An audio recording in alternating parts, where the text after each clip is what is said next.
SS public convent school Jangipur के online class में आप सभी का स्वागत है। कक्षा 9 के जीव विज्ञान में आज हम लोग कोशिका द्रव्य में पाए जाने वाले चौथे कोशिकांग यानी माइटोकॉन्ड्रिया पर चर्चा करेंगे। माइटोकॉन्ड्रिया या कॉन्ड्रियोसोम, इसकी पिछली वीडियो में हमने आपको लाइसोसोम के बारे में बताया था। लाइसोसोम के विषय में आपको बताया था कि इसके खोजकर्ता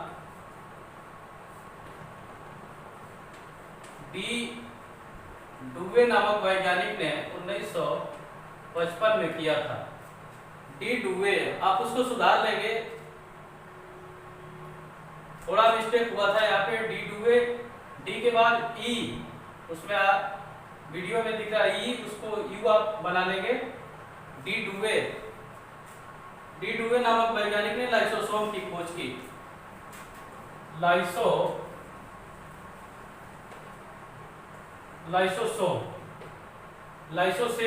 के खोजकर्ता डी डुवे नामक वैज्ञानिक ने 1955 में। इतना सुधार करेंगे। आगे हम देखते हैं माइटोकॉन्ड्रिया। देखिए, माइटोकॉन्ड्रिया को कॉन्ड्रियोसोम भी कहते हैं। माइटोकॉन्ड्रिया की खोज अल्टमान नामक वैज्ञानिक ने किया। अल्टमान नामक वैज्ञानिक ने सन 1900 में करता है। माइटोकॉन्ड्रिया का जो नामकरण किया, नामकरण किसने नाम रखा इसका, नामकरण करता है सी बेंडा नामक वैज्ञानिक है। सी बेंडा, अल्टमान ने इसको खोजा और इसका नामकरण, इसका नाम रखा सी बेंडा। इसको कहा कि माइटोकॉन्ड्रिया। अब यह माइटोकॉन्ड्रिया दोहरी दीवार की बनी होती है। दोहरी दीवार यानी कि इकाई झिल्ली की बनी होती है। जो इकाई झिल्ली का निर्माण वसा और प्रोटीन से होता है। ये त्रिस्तरीय लेयर होती है, यानी कि जो यह दीवार है, इस दीवार में 3 लेयर होती है त्रिस्तरीय, और वो बनी होती है वसा और प्रोटीन की। वसा और प्रोटीन की बनी होती है। यह कोशिकाओं में, कोशिका के जीव द्रव्य में छड़ के जैसी गोल अंडाकार इस रूप में माइटोकॉन्ड्रिया कोशिकाओं में पड़ी होती है। ये दोहरी इकाई झिल्ली की बनी हुई। बाहर की जो दीवार होती है, बाहर की दीवार बिल्कुल सपाट होती है। बिल्कुल देख रहे हैं, ये समतल होती है, सपाट होती है। लेकिन अंदर की जो दीवार है वह जगह जगह धंस जाती है, और जगह जगह इस तरह से अंदर वाली दीवार जो जगह जगह धंस जाती है इस तरह से, और धंसने से बाहर के अंदर की दीवार धंसने से वह उंगली सदृश रचना बन जाती है। उंगली की तरह वो रचना दिखती है। इस उंगली की तरह रचना जो दिख रही है, इसको कहते हैं क्रिस्टी। यह है क्रिस्टी। इसमें ये जो खाली गैप स्थान आप देख रहे हैं, इसमें मैट्रिक्स भरा होता है। इस मैट्रिक्स और इसके भीतरी कक्ष में श्वसन एंजाइम होते हैं। श्वसन एंजाइम, ए अर्ध तरल मैट्रिक्स इसमें भरा होता है, जिस मैट्रिक्स और भीतरी कक्ष में श्वसन एंजाइम होते हैं। यानी कि बाहर की दीवार बिल्कुल सपाट होती है, अंदर की दीवार जगह जगह धंसकर उंगली सदृश रचना बना देती है, जिसको क्रिस्टी कहते हैं। ये देखिए, सबसे बाहर वाली झिल्ली है, बाहरी झिल्ली, और ये है भीतरी झिल्ली। और इसके बाद ये बाहरी कक्ष है और ये भीतरी कक्ष है। इसका बाहरी कक्ष और ये भीतरी कक्ष, इस तरह से हम देखें माइटोकॉन्ड्रिया की रचना होती है। और यह माइटोकॉन्ड्रिया कोशिका द्रव्य में जगह जगह अंडाकार, छड़ की तरह और गोल ये रचनाएं होती हैं। कई तरह का ये इसका आकार होता है। आगे ये जो क्रिस्टी है, भीतरी दीवार धंस कर उंगली सदृश रचना बना देती है, जिसको क्रिस्टी कहते हैं। यदि इस क्रिस्टी को यहाँ से निकाल कर देखिए, क्रिस्टी को यहाँ से काट कर या निकाल कर इसका स्ट्रक्चर यहाँ दिखाया गया है। क्रिस्टी उंगली जैसी रचना होती है और यह क्रिस्टी पर, क्रिस्टी के ऊपर देख रहे हैं, क्रिस्टी के ऊपर सबवृंत यानी कि वृत्त से लगा हुआ ये गोल गोल आकार के बल्ब की तरह रचनाएं होती हैं।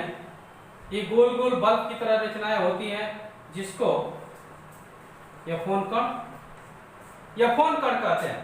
ये गोल रचनाएं जो होती हैं सबवृंत यानी कि वृत्त के साथ लगी हुई ये बल्ब की तरह गोल गोल रचनाएं जो दिख रही है आपको, यह है यफोन कण। इस यफोन कण को क्या कहते हैं? इस यफोन कण को ऑक्सीसोम,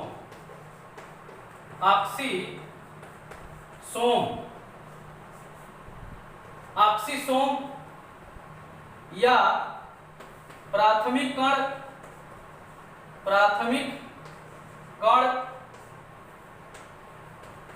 या यफोन कण, इतने नामों से इसको जाना जाता है। जो बल्ब की तरह रचना, सबवृंत बल्ब की तरह रचना आपको दिख रही है, इसको ऑक्सीसोम कहते हैं या इसको प्राथमिक कण कहते हैं या इसको यफोन कण कहते हैं। इसी यफोन कण पे फास्फोरिलेशन की क्रिया होती है। अब इस जो माइटोकांड्रिया है, इस माइटोकांड्रिया को कोशिका का पावर हाउस कहते हैं। कोशिका का पावर हाउस, कोशिका का पावर हाउस है, इसको कोशिका का पावर हाउस कहते हैं, विद्युत गृह, ठीक ना। तो अंडमान में 1900 में खोजा, सीबेंडा ने इसका नामकरण किया। ये दोहरी इकाई झिल्ली की बनी होती है। बाहरी जो दीवार होती है, जो झिल्ली है, बाहरी दीवार सपाट होती है, अंदर की दीवार धस कर उंगली सदृश रचना बनाती है जिसको क्रिस्टी कहते हैं। इसमें अर्ध तरल मैट्रिक्स भरा होता है और इस मैट्रिक्स और भीतरी कक्ष में श्वसन एंजाइम होते हैं। यह क्रिस्टी, जो क्रिस्टी है, इसको बाहर निकाल कर दिखाया गया है आपको। ये सबवृत्त बल्ब की तरह रचनाएं, ऑक्सीसोम इसको कहते हैं या प्राथमिक कण कहते हैं या कोशिका नहीं यफोन कण कहते हैं।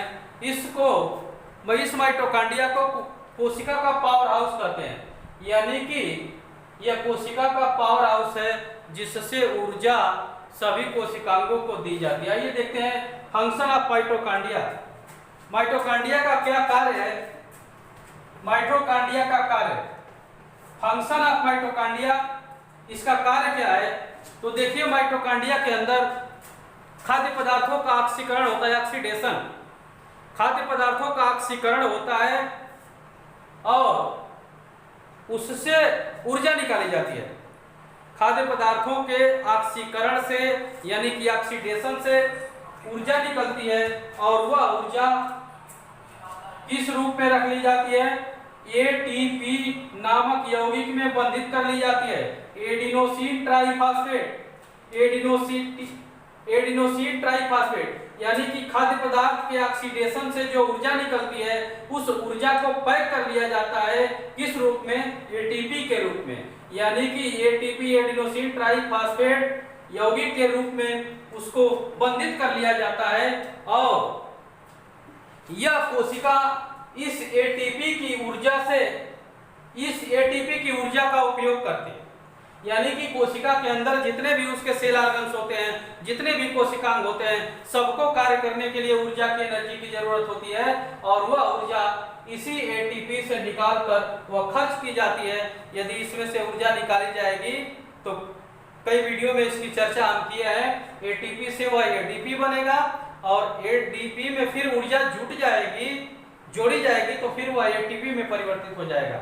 वहां जाने की जरूरत नहीं है, मैं यहाँ आपको बता दूं कि माइटोकांड्रिया के अंदर खाद्य पदार्थ का ऑक्सीकरण होता है जिससे ऊर्जा निकलती है और वह ऊर्जा एटीपी के रूप में संचित कर ली जाती है, एडिनोसिन ट्राइफॉस्फेट के रूप में संचित कर ली जाती है और जिस कोशिकांग को ऊर्जा की आवश्यकता होती है, यानी कि कोशिका का हर कोशिकांग कार्य करने के लिए इसी एटीपी नामक यौगिक से में से ऊर्जा का उपयोग करता है। इस कारण से कोशिका को, माइटोकांड्रिया को कोशिका का पावर हाउस, विद्युत गृह कहते हैं। कभी कभी ये एग्जाम में यह क्वेश्चन उठा देता है कि सिद्ध कीजिए कि माइटोकॉन्ड्रिया कोशिका का पावर हाउस है, विद्युत गृह है। तो इसमें सिद्ध करने के लिए आपको लिखना पड़ेगा कि माइटोकॉन्ड्रिया के अंदर खाद्य पदार्थ का ऑक्सीकरण से ऊर्जा निकाली जाती है और वह ऊर्जा एटीपी नामक यौगिक में बंधित कर ली जाती है और कोशिकांगों के कार्य करने के लिए इसी एटीपी में से ऊर्जा निकालकर कोशिकांग अपना कार्य करते हैं। इस कारण से यह सिद्ध होता है कि माइटोकॉन्ड्रिया कोशिका का पावर हाउस है। माइटोकॉन्ड्रिया कोशिका का पावर हाउस है। जरा इस पे आइए एटीपी पे। एटीपी को ऊर्जा का दलाल कहते हैं। एटीपी को ऊर्जा का दलाल कहते हैं और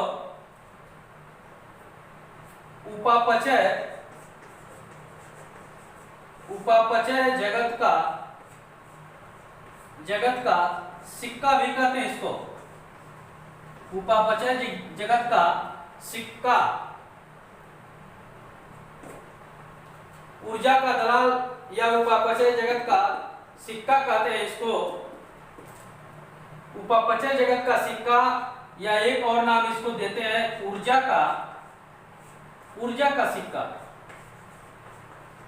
इतने नामों से एटीपी को जाना जाता है। एडिनोसिन ट्राइफॉस्फेट को इतने नामों से जाना जाता है।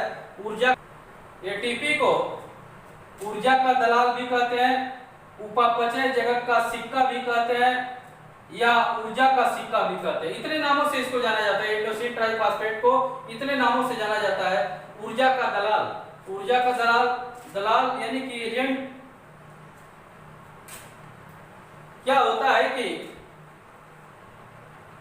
यह ऊर्जा को डिस्ट्रीब्यूट करता है, यानी कि इन कोशिकांगों को ऊर्जा देने का काम करता है। इसी कारण से इसको ऊर्जा का दलाल कहते हैं। क्योंकि यह ऊर्जा आई कहां से है? भोजन के ऑक्सीकरण से। खुद इसकी नहीं है, भोजन के ऑक्सीकरण से किसी दूसरे की ऊर्जा है जो यह बांटने का काम करता है, देने का काम करता है। इस कारण से इसको ऊर्जा का दलाल कहते हैं। उपापचय जगत का सिक्का, उपापचय यानी कि मेटाबॉलिक प्रोसेस। ये पूरी उपापचय की जो भी क्रिया होती है, चाहे एनाबॉलिक केटाबॉलिक, दोनों को यदि सम्मिलित रूप दिया जाए तो मेटाबॉलिक की क्रिया कहलाती है उपापचय की क्रिया। और वह उपापचय यानी कि भौतिक और रासायनिक होने वाली क्रियाओं के सम्मिलित रूप को उपापचय कहते हैं। और यह क्रिया कब होगी? जब ऊर्जा रहेगा तब। और यह ऊर्जा, यह कार्य करने के लिए, यह क्रिया करने के लिए हमको ऊर्जा की आवश्यकता होती है जो एटीपी से मिलती है। इसीलिए उसको उपापचय जगत का सिक्का कहते हैं। यानी कि बगैर एटीपी के उपापचय की क्रिया नहीं हो सकती है। ऊर्जा का सिक्का यानी कि इससे ऊर्जा मिलती है सबको, हर कोशिका को इससे ऊर्जा मिलती है, इसलिए इसको ऊर्जा का सिक्का कहते हैं। ये रहा फंक्शन ऑफ माइटोकॉन्ड्रिया। माइटोकॉन्ड्रिया का कार्य क्या है?